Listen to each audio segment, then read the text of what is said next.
குருவின் தரிசனம் பெறுதல் வேண்டும்.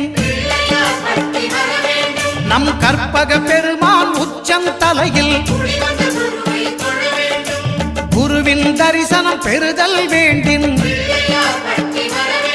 நம் கற்பக பெருமான் உச்சந்தலையில் ஆலமர் செல்வன் அவனது பார்வை தடைகளை நீக்கி வளம் பெருக்கும். நம் கணபதி சிரத்தை காண்கிற மங்கையர் மாங்கல்ய பலமே திடமாகும்.